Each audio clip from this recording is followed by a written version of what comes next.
নমস্কার বন্ধুরা, আপনাদের স্বাগত ফিউচার টেক বাংলাতে। আজকে আমরা আলোচনা করব বাংলার বাড়ি প্রকল্পের দ্বিতীয় ধাপের পিডব্লিউএল তালিকা নিয়ে।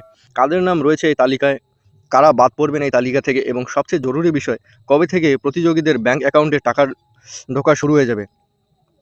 বর্তমানে রাজ্য সরকারের এই প্রকল্পে 28 লক্ষ সুবিধাভোগীদের জন্য 1,20,000 টাকার অনুদান ঘোষণা করা হয়েছিল। প্রথম ধাপের 12 লক্ষ সুবিধাভোগী ইতিমধ্যে পেয়ে গেছেন অর্থ। দ্বিতীয় ধাপের প্রথম কিস্তি অর্থ প্রদানের জন্য আবেদন যাচাই ও নির্বাচনের প্রক্রিয়া চলছে। এই ভিডিওতে আমরা ধারাবাহিকভাবে আলোচনা করব দ্বিতীয় ধাপের পিডব্লিউএল তালিকা প্রকাশের প্রক্রিয়া নিয়ে, যাচাই ও নির্বাচন পদ্ধতি নিয়ে, প্রথম কিস্তি বিতরণের সম্ভাব্য সময় নিয়ে, নাম বাতিল হতে পারে এমন কারণ ও আপিল প্রক্রিয়া নিয়ে। তো চলুন দেরি না করে শুরু করি ভিডিওটি।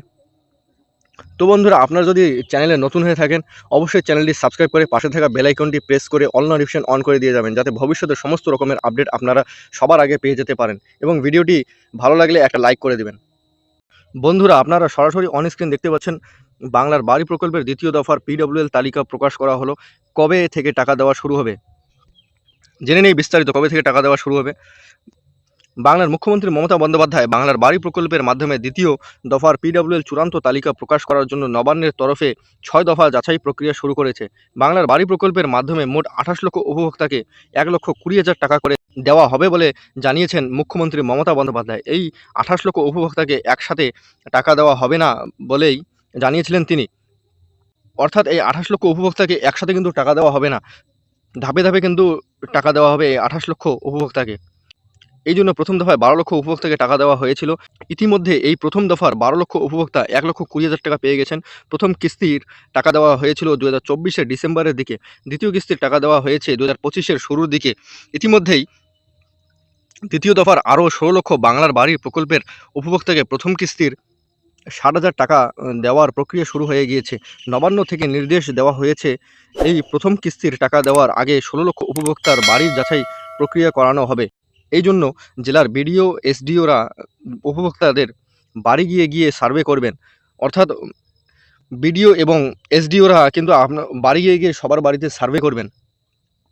এই সার্ভে করার কারণ, যাতে যোগ্য উপভোক্তারা বাংলার বাড়ি প্রকল্পের মাধ্যমে সুবিধা পেতে পারেন। সার্ভে করার পরেই প্রকৃত উপভোক্তাদের নামের চূড়ান্ত তালিকা প্রকাশ করা হবে নবান্নের মাধ্যমে।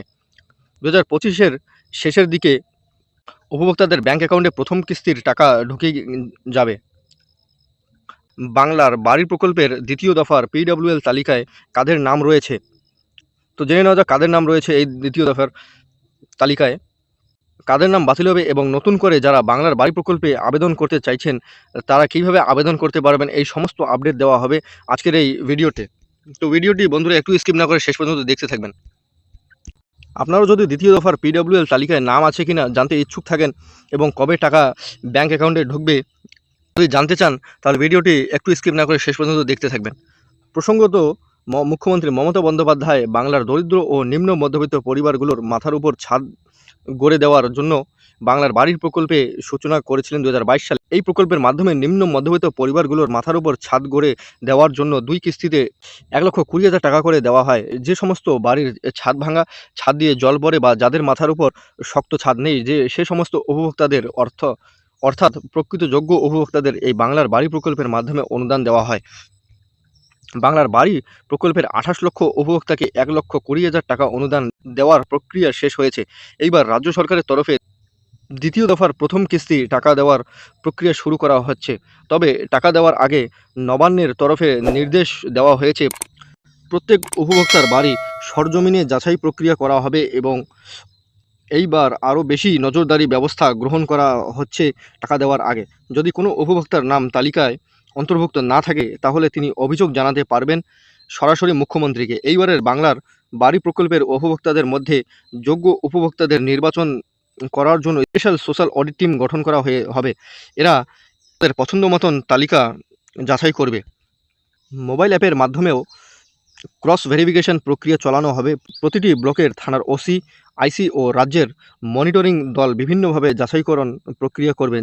জানা যাচ্ছে এইবার সার্ভে প্রসেস বিডিওরা 15%, এসডিওরা 5% এবং জেলা অফিসাররা 2% হারে যাচাইকরণ প্রক্রিয়া করবেন। যদি কোনো উপভোক্তা অভিযোগ জানাতে চান তাহলে যাচাইকরণ প্রক্রিয়ার 5 দিনের মধ্যে এসডিও বা বিডিও অফিসে এসে অভিযোগ জানাতে হবে। অর্থাৎ আপনারা যারা অভিযোগ জানাতে চান তাহলে কিন্তু যাচাই প্রক্রিয়ার ফল 5 দিনের মধ্যেই কিন্তু আপনাদের এসডিও বা বিডিও অফিসে গিয়ে অভিযোগ জানাতে হবে।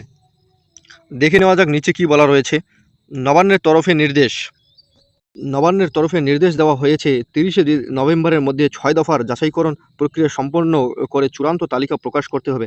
চূড়ান্ত তালিকা প্রকাশ করার আগে খসড়া তালিকা প্রকাশ করা হবে।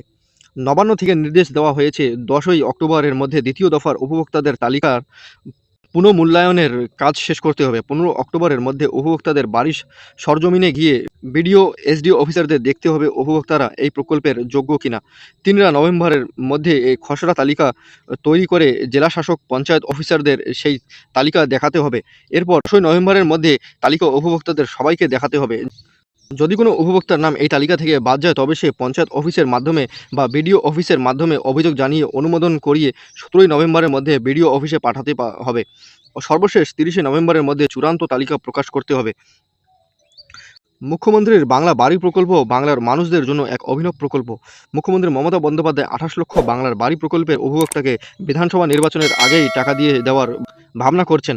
অন্যদিকে যেমন লক্ষ্মীর ভাণ্ডার প্রকল্পের টাকা বৃদ্ধি করার কথাও চিন্তা করেছেন, তেমনি ভোটের আগেই বাংলার বাড়ি প্রকল্পের উপভোক্তাদের টাকা দিয়ে দেওয়ার কথাও ভাবছেন। এই নিয়ে অনেক বিরোধী রাজনৈতিক মহলে ভাবা হচ্ছে যে লক্ষ্মীর ভাণ্ডার উপভোক্তা এবং বাংলার বাড়ি প্রকল্পের উপভোক্তাদের থেকে অনেকটাই ভোট আশা করা যায়, আর তাই জন্য ভোটের আগেই বাংলার বাড়ি প্রকল্পের অনুদান দিয়ে দেওয়া হচ্ছে। অন্যদিকে বাংলার বাড়ি প্রকল্পের সূচনা হওয়ার আগে শুধুমাত্র প্রধানমন্ত্রী আবাস যোজনা প্রকল্পে কেন্দ্র এবং রাজ্যের মিলিত প্রয়াস হিসেবে কেন্দ্রীয় তরফ থেকে 60% টাকা দেওয়া হতো এবং রাজ্যের তরফে 40% টাকা দেওয়া হতো। কিন্তু এই রাজ্যের 40% দেওয়ার মধ্যে কোনো ক্রেডিট সরকার পেতেন না, কারণ প্রধানমন্ত্রী আবাস যোজনা প্রকল্পের বাইরে প্রধানমন্ত্রীর ছবি দেওয়া থাকতো, আর তাতে রাজ্য সরকারের অবদান বলে কোনো কিছু উল্লেখ ছিল না। তাই 2022 সালে রাজ্য সরকার নিজের থেকেই বাংলার বাড়ি প্রকল্পের সূচনা করেন, যেখানে এই প্রকল্পের সমস্ত অনুদান রাজ্য সরকার বরাদ্দ করেন। বিধানসভা নির্বাচনের আগে 28 লক্ষ উপভোক্তাকে একসঙ্গে টাকা দেওয়ার এই ব্যাপারে অনেকটাই ক্রেডিট পাওয়ার মতোই। আসন্ন বিধানসভা নির্বাচনে এবারও মুখ্যমন্ত্রী অনেকটাই এগিয়ে থাকবে বলে মনে করা হচ্ছে। যোগ্য ব্যক্তিরা কবে টাকা পাবে? নভেম্বরের মধ্যে নবান্ন নির্দেশের 6 দফা যাচাইয়ের প্রক্রিয়া শেষ, যোগ্য উপভোক্তাদের টাকা পেয়ে যাবেন। তালিকা থেকে কাদের নাম বাদ পড়বে? খুবই গুরুত্বপূর্ণ বিষয়। এই তালিকা থেকে কাদের নাম বাদ পড়বে? যে সমস্ত উপভোক্তাদের নাম তালিকায় রয়েছে কিন্তু তাদের আগের থেকে ছাদের বাড়ি ছিল বা তাদের মাসিক আয় 15,000 টাকার বেশি এবং ইনকাম ট্যাক্স দিয়ে থাকেন, এই সমস্ত উপভোক্তাদের নাম তালিকা থেকে বাদ পড়ে যাবে। তো বুঝতে পারলেন কাদের নাম তালিকা থেকে বাদ পড়ে যাবে। যদি আপনার মাসিক আয় 15,000 টাকা হয় এবং আপনি যদি ট্যাক্স দিয়ে থাকেন, তাহলে কিন্তু আপনার নাম এই তালিকা থেকে বাদ পড়ে যাবে। নতুনদের আবেদন পদ্ধতি জেনে নেওয়া যাক। নতুনরা কিভাবে এই বাংলার বাড়ি প্রকল্পে আবেদন করবে। যে সমস্ত দরিদ্র ও নিম্ন মধ্যবিত্ত পরিবার রয়েছে, যাদের এখনও ছাদের বাড়ি নেই, অথচ এখনও পর্যন্ত বাংলার বাড়ি প্রকল্পে নাম নথিভুক্ত করেননি, তারা অবশ্যই আপনাদের নিকটবর্তী বিডিও অফিসে বা পঞ্চায়েত অফিসে গিয়ে যোগাযোগ করুন। আপনারাও এই বাড়ি প্রকল্পের মাধ্যমে একটি ছাদের বাড়ি পাবেন। তো বন্ধুরা, আপনারা সরাসরি অন স্ক্রিন দেখতেই পেলেন যে আপনাদের টাকা কবে ঢুকবে এবং কাদের নাম এই লিস্ট থেকে বাদ পড়ে যাবে ও নতুনরা কিভাবে আবেদন করবেন তা নিয়েও সব বিস্তারিত আলোচনা করা হয়েছে এই ভিডিওতে।